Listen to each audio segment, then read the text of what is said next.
Hello, everyone. Welcome to Indian Tech Icon Bay Area Silicon Valley chapter. Welcome to show, Mr. Datta. It's a pleasure to have you here. Thank you. Thank you for having me. So let's dive into the conversation. We are really eager to hear from you about your journey, your story. Now, you have had a remarkable career of 25 years, and you have been involved into startups and then Fortune 50 companies, and you have done so many things around tech landscape. So we would like to know what's your journey like, how it started and how you have been to where you are. So I grew up in a small town in India, a joint family with multiple local businesses, small businesses. My mother always thought that I will not study, I'll drop out and continue in the business. So at a very young age, she said, "You're not staying home," and sent me to boarding school. Mm-hmm. When I look back today, I said, that was the best thing what she did for me, because at a very young age, I learned how to be independent, how to be resilient, how to handle the situations to where you are not comfortable in, right? In the beginning, it was, a challenging moment for me, because I used to be youngest in the class, right? I got bullied and everything else, but still, I learned a lot out of it. And that independence helped me shape who I am today, right? Fast forward, I never had a really ambition. I mean, in India, you had two choices: to go to medical or go to engineering. And I didn't get into the medical, so went to engineering. That was kind of an easy thing. And why choose? I actually did in electronics and computer engineering. So near my hometown, there was a satellite Earth's ground station or Earth station. So I visited that location many times. And I was always fascinated about the satellite and space and what they do, as well as the computers. And that's the reason I said, I want to go into that area. That's the reason I chose the electronics and computer engineering space. While working in that, doing electronics and computer engineering, I also was doing part-time job, right? So that's when I learned how to build the computers and set up networks and, set up server infrastructure. And in Pune, while growing up, probably like many software companies, I built their infrastructure while in the college doing part-time jobs, because I was kind of like rebellious and I wanted to pay for my own things, and I didn't want to take money from home. So that's where I did it. And, graduated from the college. I had no idea what to do with it. And I did actually a project in the final year project, which was about building the, alternate energy using the hydraulic fluid. So think about it. In India, they are like, we have checkpost or you have bus stands, right? So my idea was like, when the bus or anybody enters, how do you use that pressure or the weight to generate the electricity? Right? I got good publicity in a couple of magazines and stuff. And for the idea, for the project, I did a prototype, which is not exactly the same, but really the idea was showcased in multiple magazines in India and stuff. But for me, just like, okay, it's idea done. I need to find a job, right? And that's kind of the, really never had. I didn't know where I'm going. I was curious about my career. Just went with the flow and figure out, what I like and change accordingly. That's interesting. So it started with your mom, actually. She thinking that, yes, probably she has to do something about it. To college where you wanted to fund your own education, and then you got into all these things, to a startup idea, which for the lack of not knowing, I guess, that, take it forward, as maybe most of the youngsters do today, they focus on their job. So I think we will talk about that too, because you have been part of some startups also. You yourself have been into the world of startups. So we'll talk a little bit about that too. So I'll come back to this question again. So how you can help the youngsters who actually get the idea but don't execute. Yeah, I think when I look back today, I think I should have productized that idea at that point, right? When you look at everybody's are focused so much about environmental goals, and you really don't need a lot of infrastructure to build it. You can easily build a power generation at much lower cost than any other mechanism. Yeah, of course. I mean, yes, there are alternative sources of energy, but a lot of people, to me, it seems like maybe people do not have a focus on that area, I guess. But yeah, you are right. And that's a good perspective also to look at, how we can actually help some of these areas where, the environment becomes important. Mm-hmm. Now, we talked about your initial journey when, from your schooling to college, and then how did you get into then the technology side, and what motivated you to go do that? So, I started as a VLSI design engineer, fresh out of college. That is also one of the software company I set up the network while I was in the college. Mm-hmm. And they also read about my project in one of the magazines that was published. And by the way, I did not know who published it. I found out later that it was published in one of the magazines. I was so naive at that point. So, and that's why they offered me the job. I really didn't apply for it. They reached out to me saying that, hey, we are interested. And are you interested in joining us? So I was excited. Started doing VLSI design and accidentally moved into IT because I managed as company was growing significantly, and my involvement was more into IT than really the VLSI design. So, never thought that I want to be in IT, but just happened. Came to, again, a similar way that one of the companies I worked with them in the past, and I set up the infrastructure back in India. They offered me a job in US, and I came to US. Did a lot of consulting for multiple companies while in US, and went to Apple. I was architect for iTunes and Mac.com infrastructure group. I worked pretty closely with Steve Jobs when I was at Apple. Wow. Never thought it was a .com era. Never thought, anybody will pay 99 cents for the song. Everybody's were thinking like, songs are free. Why do we need to pay for it? Right? So decided to leave and went to security startup. We were way ahead of the market. The security product we built today are used by many top security companies in the Valley. Right? But, this was in 2002 timeframe when the market was not ready for those kind of products. But I laid not just IT, but that was my first management job, IT management job. So I not only laid IT, but I also laid security research engineering, sales engineering, customer support engineering. I also laid product management for some of the products, right? So I kind of figured out what I want to do. Right, I was not comfortable in whatever the role I'm doing it. I really want to do what more I can do. Right, I'll get involved. I'll be curious and want to know what is happening and give suggestions. Right, those kind of things I did it.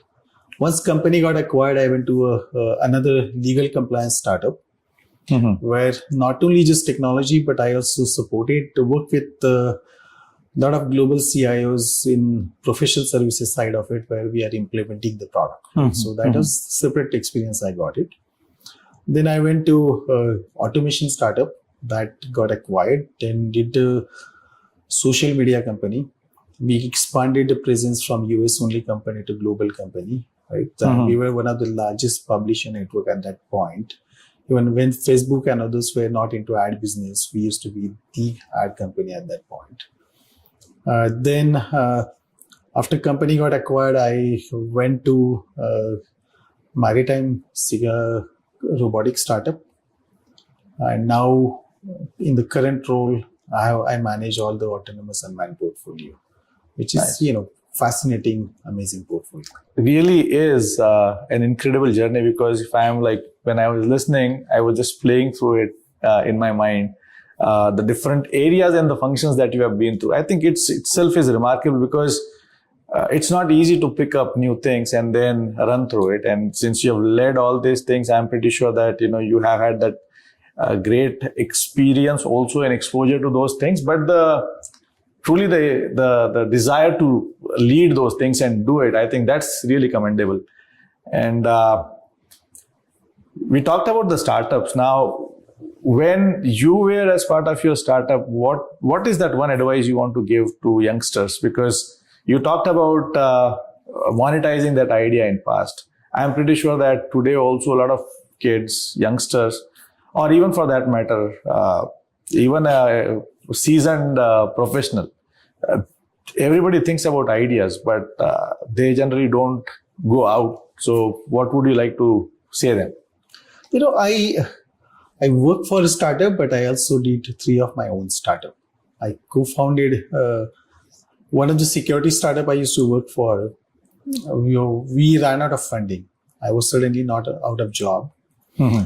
And while finding the job, me and one of my friends, we started working on the idea, which is in the security research space. And in 3 months, we already had an offer to acquire the company. It was not even incorporated as a company. We sold that company. We were actually naive. We should have continued with that company, but that was a learning experience. The second one, I got some idea about some of the interns that I used to have their journey about how they got into college. Mm-hmm. So because of that, I started an educational technology startup, which did not do very well in the US, because the college admission space in the US is kind of like restricted because with all the rules and regulations. Uh-huh. But we sold a company in the Southeast Asia market, and that company is really doing well in that market. They're using similar areas, right? And the third company I started, again, it's based on the experience, like one of the co-founder that I used to had a couple of startups with, had some, health issues. And during that whole his, journey, we started this healthcare technologies startup, where we were helping the doctors to do the surgery with more precise way, where it will improve the patient's recovery time much faster, right? So really, I say to the youngsters, at that point we did not have ideas. At that time, we did not have a lot of internet. At that time, we did not have VCs and all the ecosystems, right? So, and we really didn't know what really it means, those idea means, right? Uh-huh. Today, you have a lot of avenues where you can actually really figure it out, the ideas, and there are people who can fund it. So take chances, take risk, right? But more the risk you take, the rewards are also higher. Yeah. Well said. Building your own is always more exciting, more fun than working somewhere. Yeah, of course. And I think also, you said the first startup was security, and then it was college, and then it was in healthcare. Seems like the subject matter doesn't really matter as much, but the will to do it, I think that's more important. If you are passionate, I would say, like, blindly don't go and start something. We'll do the collaborate with the subject matter experts, in the industry experts. Understand what you are getting into, right? And if you understand, if you're comfortable what you're getting into, just go for it, right? So I see like some of the people, they just say, I have an idea, I can just do it. They don't have knowledge, they don't know the industry, they don't know the market that well. Study those things. Now that a lot of information is very easily available. That's right. So basically do your own research before jumping into something, but jump into something. Yes. It's like that. Yeah. Also, like, as part of your role, when you are kind of networking with all the CIOs and other people, you talked about one of your other opportunity where you had opportunity to interact with so many CIOs across the world. And now you have probably your own circle of CIOs, which you interact with, you try to understand, their landscape and share ideas. So tell us about something that, as a community, if you are involved somewhere, what do you do? We were talking about the offline conversation also, that, giving back to the community. So tell us about that aspect of your life. So I look at collaboration is key to the success. That is my mantra, right? So you don't have to reinvent everything. Somebody else may have already done it. How do you reach out to those people and find out what they have done it, right? You're not, I say I'm not always smart, right? I'm not the smartest person always in the room. How do I reach out to those smart people in the room or in my network and get their advice and learn from them, right? So we have in the Silicon Bay Area, there is a close-knit CIO community. And we collaborate quite a bit. In many different events we meet and we collaborate. We exchange ideas, we share ideas. Somebody has any questions, kind of network the way we have built it, that we can just pick up a phone and call somebody and they will respond back to you. And same thing, we are also available for doing the same, right? So that is what kind of the network we built. So as a part of CIO networks, also giving back to the community, we used to, one of the CIO groups, which I used to be a member of, we used to do every year about one program where we generate some money, and that money we will donate to some educational institute. So there was a community college here in the Bay Area, which comes from, more like tough neighborhoods. And that community college said, we do not want money. Can you do something that will help get the jobs for our kids? So what we did as a part of it, we designed a 2-year associate degree security program. Wow, that's amazing. Yeah. So the year and a half, they will have to learn about security, infrastructure, applications, and general security. And then later on, they will go and to the real companies and do the job as a security analyst. They'll do the pen testing, they'll do the vulnerability testing. So they'll get a lot of hands-on experience. An idea that way, hopefully, they will find a job somewhere. And a lot of these students, they actually got jobs, and this community college was very happy. My team is all over US. So I took the similar idea. I said, why it has to be limited to one college? And I went to other community colleges in the, this kind of tough neighborhoods, underprivileged kind of neighborhoods. And I started giving the guest lectures and really kind of creating similar programs by working with those community colleges. It doesn't have to be security, but they already have many of those already had their own programs. So just trying to fine tune and help them how to relate that to the industry. So that way those students can get the jobs. And then we started, hiring some of the good talents from those, underprivileged community colleges, pairing them with our internal talent. And not only that, if they can do well, we are giving the college scholarship to get the college education or college degree. But these students can go and get a college degree, and that way they can be in the mainstream job market. Right? No, that is the whole idea. We did it. No, that is such an amazing. I should say. The thought of giving back to the community. I mean, I'm short of word here actually, that, when you think about these things, that coming forward and creating an associate's degree just for these folks who can actually make use of it.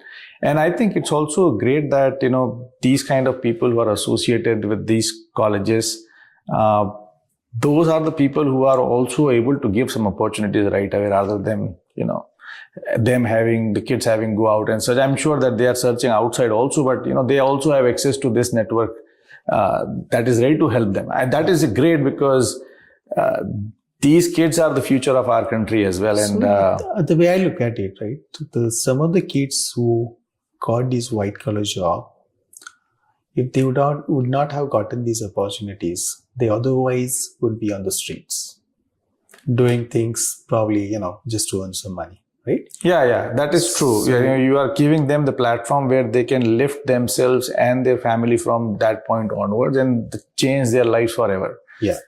And I think it is two-way street, right? So you have to, one way is like, we are trying to help and give the platform, but those students also need to basically, come forward, and they also have to be hungry and eager to basically put the extra effort Yeah. to earn those things, right? And I'm going beyond one step extra. So all these people who are actually students who are graduating and joining our companies, I tell them that you need to mentor one single student. Take somebody, mentor him, find a job for him, and bring him into mainstream, right? Nice. That's giving back to the community. Absolutely. Yeah. And Yes. I think when I go back and talk to go to these community colleges and sometimes give guest lectures and talk to people, challenging stories, right? Kind of like, many of those, they were actually sleeping on the streets and don't have parents or nothing. They don't know anything about it. And how do we give chances to these people who really want to come out of that one? That's kind of like the whole idea behind it. No, that is such a nice gesture, because a lot of us as privileged people who have jobs, generally not, this thing doesn't strike them the first time. And it's great that, there is a community who thinks about all this and trying to bring up people who are interested in doing stuff, because there has to be a will, but there has to be access to the facilities also. Now, some of these kids may have the will, but they do not have access, and you giving them this access is really great. And I would say the other thing that hit me the hardest was the colleges saying, don't give us the money, give us something that will put these kids at job. Meaning, what essentially they are saying is money is limited, but the opportunities they are unlimited. They will go on forever. And thank you so much for doing it. It's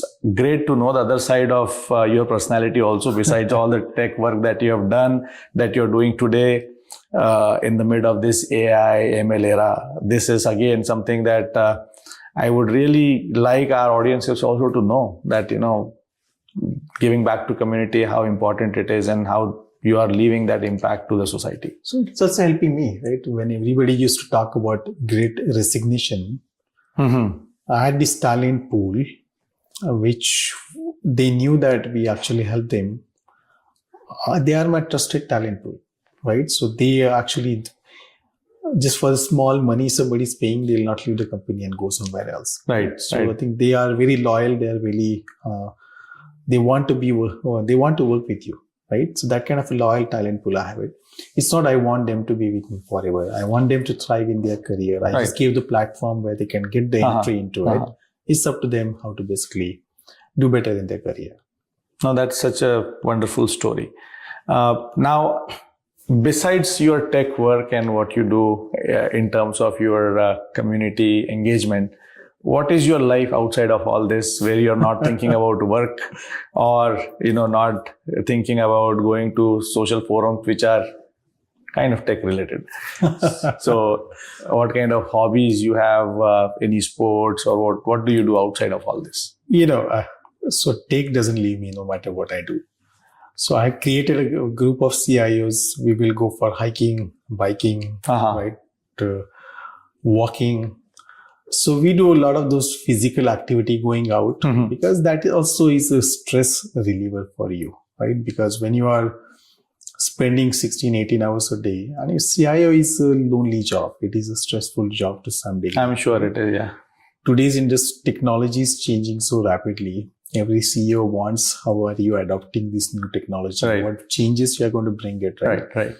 So, and you are alone there. There is nobody with you, right? So that really helps actually going out with this fun. But again, I said technology doesn't leave me, because group of CIOs we are talking, technology conversation will come at that point. So yeah, that was going to be my next question, that when you are hiking or biking with this group of people, are you still discussing the technology, or there is something else There's something else also happens, but technology. It's natural. I mean, because it's ingrained in your mind, and because you live that life for like 24/7, I'm sure that, that's a natural way of coming it out. Yeah. I also play cricket. So we have a group of, nice, every Saturday our goal is to, Oh, nice. go and enjoy cricket and have fun. Oh, wonderful. Yeah, I think cricket is one thing that interests me also a lot.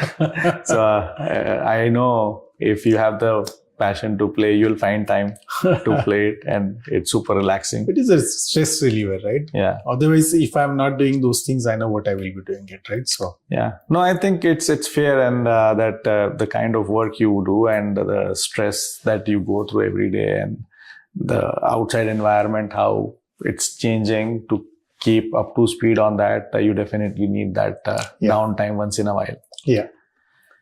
It is still like, I can continue forever. It's great discussing all these things. There are things that our audiences might want to know. Maybe one thing I want to ask before we come towards the end of this.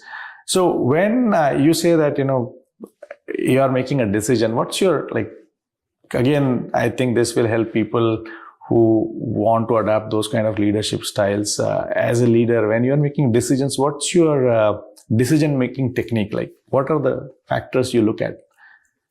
So I don't say there is a thumb rule that this is what you take decisions. Right? You always have to look at the situations and all this. Generally, I'll say,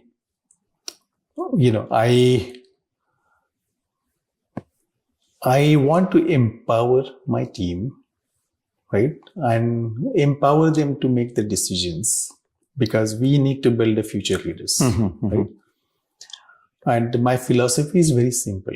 You make a decision, things goes wrong, I'm responsible for it, because I'm giving the authority for you to make the decisions. And at any given point of time, if they are not able to make the decision, and if I have to make that decision, so I look at the data and the facts, right? And not always the data and the facts, but sometimes also gut feeling. Yeah, yeah. So you need to make a decision, because data and facts may say something, but your gut may say something else. Yes. So I'll go with my gut. Yeah, that's actually was going to be my next question, that when it comes to decision making, do you make it using data or your guts, or is it like mix of both? Mix of both, yeah. Yeah, no, so true actually, that, sometimes you have to make decision based on your guts because maybe there is not enough data. Or we are in Silicon Valley, right? Yeah. We cannot be just risk averse. We want to take risk. We want to take chances. So true. And, sometimes you fail. It's not always you will be right. But, it's be agile and quickly course correct, and really trying to, justify the wrong decision. It has been a great discussion with you. I would say that I learned a lot today from you in terms of your journey, but also I think I'm amazed to see that how much you have accomplished in your career of 25 years, different areas, different functions, Fortune 50 startups, own startup. It's a commendable journey, and I think our audiences would love to hear this journey of yours. Is there anything that you want to share as a message to the community or the audiences here, maybe budding entrepreneurs? I'll not take the name, but one of the entrepreneur in the Bay Area is multi-billion dollars kind of. He had successful multiple exits. One time I went to his house and we were having conversation, and he himself made a tea for me, and we were having those tea. And I asked, you sold multiple companies. You have your name, you have your brand. And what more you ask for? And he gave me a very interesting answer. He said, Datta, I think if I say I've got everything in my life, I'll not have strived to do anything more. Right? He said, you look at all the big names, whether it's Bill Gates or no matter who it is, right? They are or Elon Musk or anybody. They are one of the richest people in the world. still they are working hard to build something, right? They have earlier they may not have money, but now they have money, they have means, they have ways to do it, but they are not comfortable in their achievements. So don't get comfortable in what you have done it. The day you said I have achieved everything, that's the day you will stop growing and you will not do anything, right? So just don't say that I have achieved everything. There's a lot of things are changing. There's a lot of life and world ahead of you. So think about what more you can do. It doesn't always have to be technology. There is a lot more beyond technology also that you can do. Yeah, no, so very well said. And thank you for, again, that insight that I'm sure that a lot of people will take it. I'm really humbled to have you here on the show, and it's really great to listen to your stories. Good luck for all what you do. And again, thank you for giving it back to the society as well. Thank you very much. And, I don't think I have an amazing story or anything else, but I've seen a lot of entrepreneurs and a lot of people and the work they have done it. So they are my inspiration. I get inspired by their stories also. And I'm sure, there are many CIOs and technology entrepreneurs in this forum. They are also doing amazing job. So looking forward to hearing their stories and collaborating with them also. We will get to those people as well and bring out those stories from them. Sure. Thank you very much. Thank you. Yeah.